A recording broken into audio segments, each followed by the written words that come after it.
very warm greetings everyone. So today's lecture is about fundamentals of climate change and economics. Now in this lecture, learning objectives, after this lecture you would be able to understand the term climate change. You will know about the concepts such as global warming, greenhouse gases, comprehend the meaning of the term greenhouse effect, tragedy of commons, public goods, global commons, stock pollutants, and finally the impact of climate change. Now, to introduce the topic of climate change, you should know the changes in what is global climate change all about. The changes in the global climate includes temperature, precipitation, storm, frequency, and intensity, and changes in the carbon and water cycles. In recent decades, the concerns have grown over this particular issue of global climate change, which is caused by increased accumulation of gases. These gases which accumulate are called as greenhouse gases. In Geneva on 9th May 2022, it was declared that 50-50 chances are there that annual average global temperature is going to rise, will reach around 1.5 degrees centigrade above the pre-industrial level for at least 1 year in the next 5 years. And the Intergovernmental Panel on Climate Change, which is IPCC, it also warned in 2019 that roughly around 500 million people who live in the will have an experience of desertification, and they live in the coastal areas. When the land is degraded, it becomes very less productive, restricting what is grown on that land and reducing the soil's ability to absorb carbon. This exacerbates the climate change problem, and the extreme weather events such as drought, heat waves, and dust storms occur. While climate change in turn exacerbates the land degradation in many different ways. In June 2022, the world witnessed a number of unexpected environmental developments and disasters, including heavy rains and floods in Bosnia and Herzegovina, then Pakistan and China, deadly landslides in Bangladesh and India, and wildfires in Afghanistan and Turkey, as well as extreme heat in US and Spain, and the dust storms in Iraq. On 1st June, if we look at June itself, we will see how day-wise things have developed in a disaster manner. 1st June, at least 11 people are believed dead and 33 missing in the southern state of Oaxaca after the hurricane Agatha slams into the Mexico. Then wildfire in the forest in eastern Afghanistan continued to rage for 4th day. And at least 106 people have been killed due to the landslides and floods caused by the heavy rains in northeast Brazil. And more to go. Extreme weather events exacerbated by the climate change erupt across US, bringing excessive heat, flooding, fires, etc. At least 30 families in Bosnia and have been left homeless. A total of 80 people have died and 10 have gone missing in the heavy rains and landslides in Colombia since the beginning of March. Further, high temperatures and humidity kill at least 2,000 cattle in US state of Kansas, and Spanish firefighters and scramblers they are still controlling the fire. The devastating effect is still continuing. 17th June marks the seventh day of Spain's abnormally intense pre-summer heat waves and unrelenting heat, which is uncontrollable. Around 70% of the population have recently become to the extreme heat, exposure of the extreme heat. Cities across globe are facing and fighting climate change. They are home to 4.5 billion people, in the sense that there are around 4.5 billion people living in across cities, different cities in across the globe, and they're projected to grow about 50% by 2050. They are the engines. These cities are considered to be the engines of innovation and generating GDP, world's GDP, 70% of the global carbon emissions together. On one side, GDP is getting generated. On the other side, 70% of global carbon emissions are also translated or injected in the environment in the recent years. They have become the epicenter of growth. Cities have been struggling hard to respond to COVID-19, as everybody has got experience of this particular disease, and then to prepare for the worsening impact of climate change. By 2050, 800 million people in 570 coastal area cities would see the sea level rise half a meter, and intensifying the storm surges. Global warming may leave more than 1.6 million urban people facing the average summertime temperature of 35 degrees centigrade. Despite the growing concerns and challenges, cities have also been the front line of the climate change movement, and more recently, more than 1,000 cities announced their intention to reach net zero greenhouse gas emissions by 2050. Organized under this theme, the transformation of these cities have been undertaken by various departments and various across at the international and national level. Forthcoming urban forum will be the opportunity to look after the future of these cities by transforming these cities to be resilient and disaster resilient, much more for the future shocks. So, global warming. Now, let us just understand the meaning of global warming. Global warming is a long-term heating of Earth's surface observed since the pre-industrial period between 1850 and 1900 due to human activities, primarily the fossil fuel burning, which increases the heat trapping greenhouse gases in the Earth's atmosphere. However, this term is not interchangeable to climate change. Since the pre-industrial period, human activities across globe have been estimated to rise Earth's global average temperature by about 1 degree centigrade, 1.8 degree Fahrenheit. A number of this has currently increasing more than 0.2 degrees Celsius. Now, the current global warming condition is that the trend has been continuing as a result of human activity since 1950s and is proceeding as in an unprecedented manner. Global warming is an increase in the average global temperature due to human activities. A basic warming effect will produce a complex effect on the climate pattern, with warming of some areas while cooling in the other areas, and increased climate variability and extreme weather events. These are all part of global warming. The 2013 and 2014 reports have also, the Intergovernmental Panel of that is IPCC, they have clearly attributed the majority of recently observed global climate change as a human-made greenhouse gas emission as a critical reason for that. Now, let us know what do you understand by the greenhouse gases? The greenhouse gases are in the form of carbon dioxide and methane, whose atmospheric concentration influence the global climate by trapping the solar radiation. IPCC projects that the temperature increase around 2100 will be between 1.5 degrees centigrade and 4.8 degrees centigrade relative to the pre-industrial period.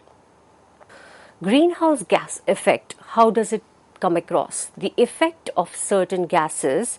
The term greenhouse gas effect is basically the effect of certain gases in the Earth's atmosphere which trap the solar radiation, resulting in an increase in global temperature and other climatic impacts. It is basically greenhouse is a building with a glass and walls and glass roof. The sun rays travel through this greenhouse glass to warm the air inside, but the glass acts as a barrier to escape the heat. So it doesn't allow the heat to go away. Thus, the plants that require warm weather, they can be grown inside that, even in the cold areas. Greenhouses are used to grow plants such as tomatoes and tropical flowers. A greenhouse house stays warm even during the colder times, even that is during the winter times. In the daytime, sunlight shines into the greenhouse and warms up the plants and air inside. But while at the night time, it's colder outside, but inside the greenhouse, it stays pretty warm. That is because the glass walls of the greenhouse trap the sun heat. It is easily seen in the picture here that how the rays come inside and how the entire globe, our Earth and the atmosphere of the Earth behaves as a greenhouse effect. The greenhouse effect works much the same way on Earth also. Gases in the atmosphere such as carbon dioxide, they trap the heat just like glass roof of the greenhouse, and these heat trapping gases are called as greenhouse gases. During the day, sun shines through the atmosphere. Earth's surface warms up the sunlight at night, and Earth's surface cools the releasing of heat back to the air.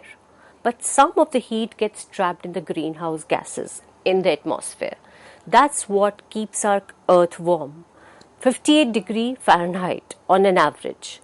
The global greenhouse effect is in which the Earth's atmosphere acts like a glass is called as a greenhouse effect, and it was first pointed out by the French scientist Jean-Baptiste Fourier in 1824.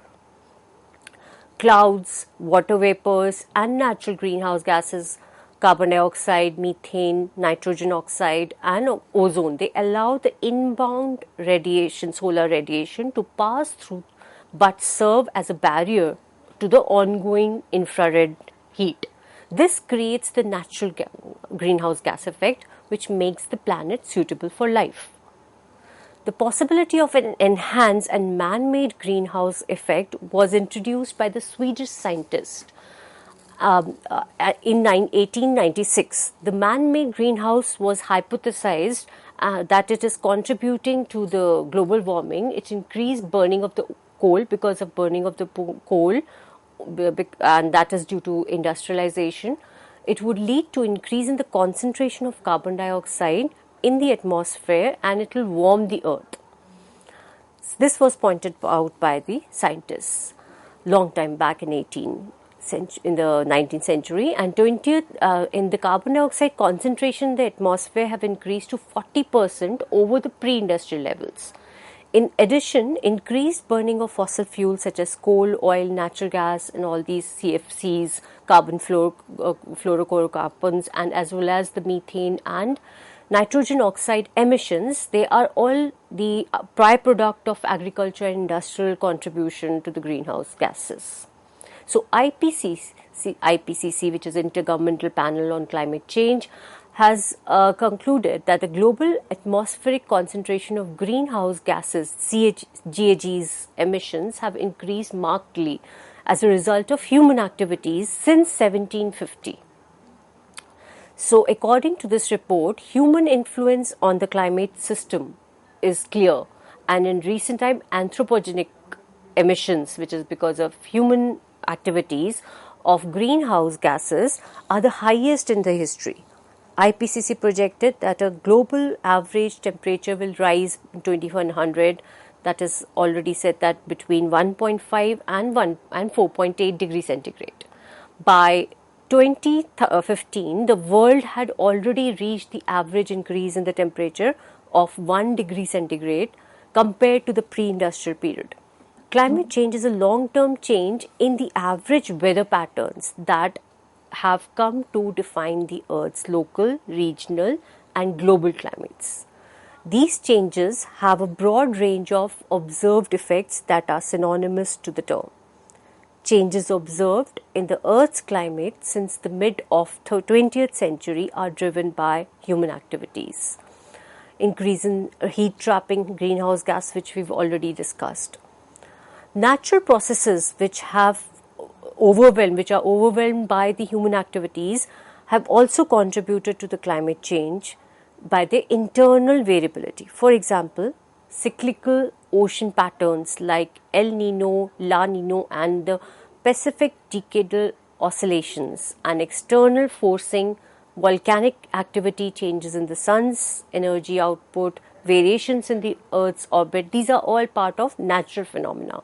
They also bring about climate change. So one needs to distinguish climate change which is brought about by the human contribution and one which is planetary. Scientists use the observation from ground, air and space along with the computer models to monitor and study the past, present, future climate change. Climate data records they provide the evidence of climate change key indicators such as global land and social temperature, ocean temperatures and increases in the sea levels, and then ice loss and Earth's poles and in the mountain glaciers, the frequency and severity of changes in extreme weather conditions, hurricanes, heat waves, wildfires, droughts, floods, precipitation, cloud, vegetation, etc. Then there is a wrong notion.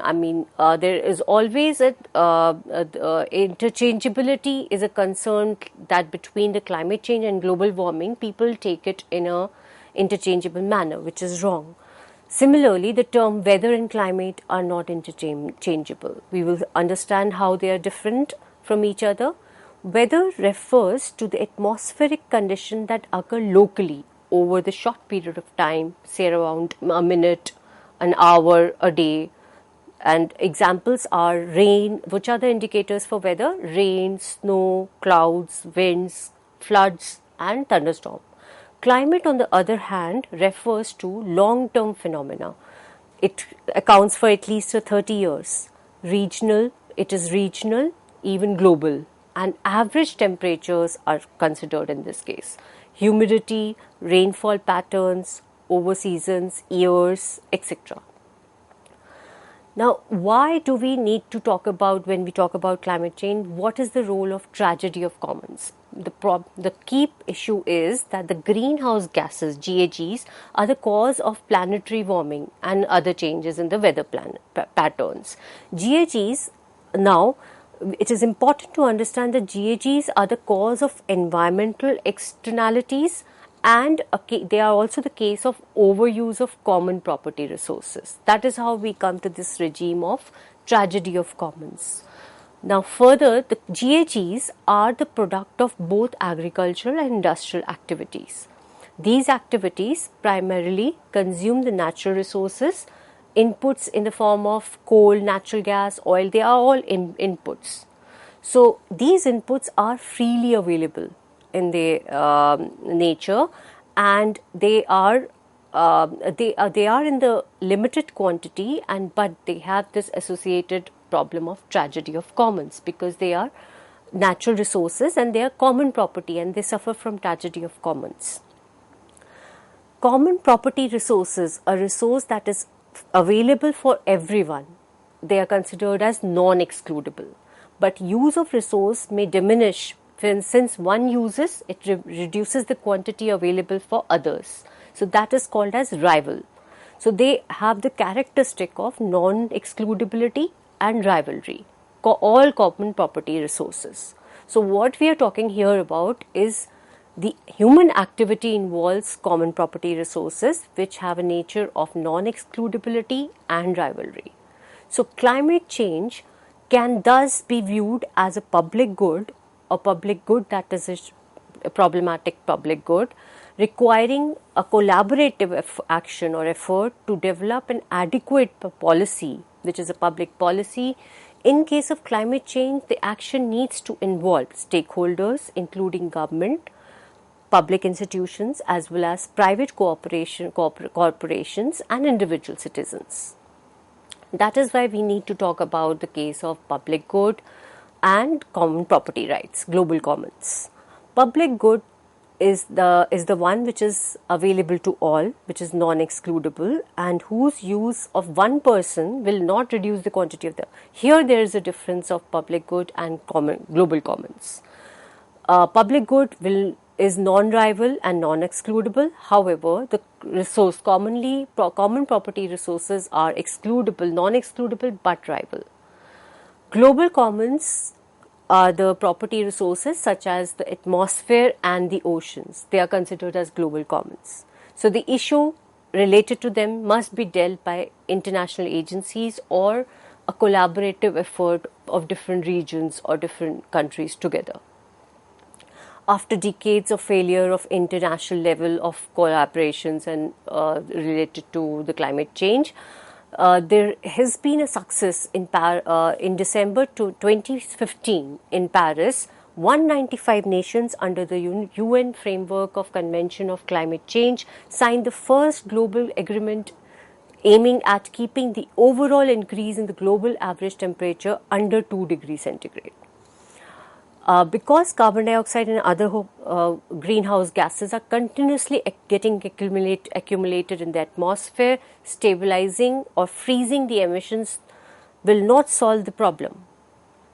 Greenhouse gases persist in the atmosphere for decades, and they continue to do that to affect the climate continuously over the next many years. So this is the case of cumulative or stock pollutant. Now we should understand what do you mean by the stock pollutant.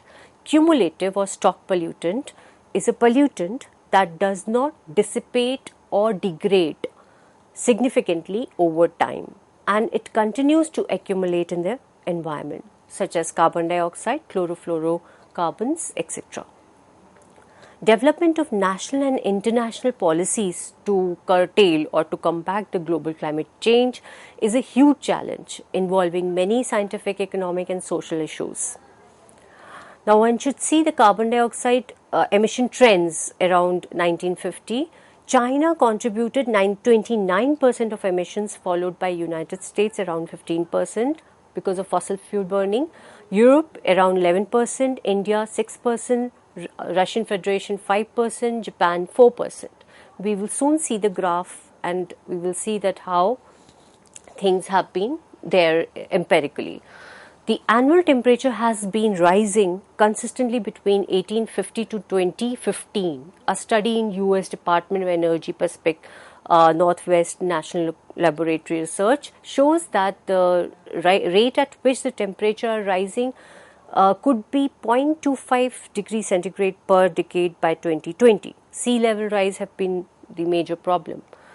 And you can see the graph here, emitting countries 1750 to 2020, the amount of carbon emissions being contributed are these. US reading the highest, then China, Europe, as you can see in the graph, where India stands, and the other developing nations are also following. So one can see the historical aspects also about carbon emissions. Historically, we have come a long way from 70s to now 20, and the amount of carbon emissions have risen like exorbitantly after after the post-industrial era. In addition to rising ocean temperatures, carbon dioxide acidification, wildfires, these are the other aspects you can see year-round, and now they have been burning nearly year-round in western United States, Canada and Australia. So in 2016, the state of Alberta was devastated by wildfires, expanding 80,000 inhabitants, and city of Murray suffered from extensive. Quickly see the two graphs also. The contribution of non-OECD countries has been maximum in the future perspectives, and carbon emissions in the past also non-OECD countries are contributing more. Okay, so this is all about for this lecture. Thank you so much.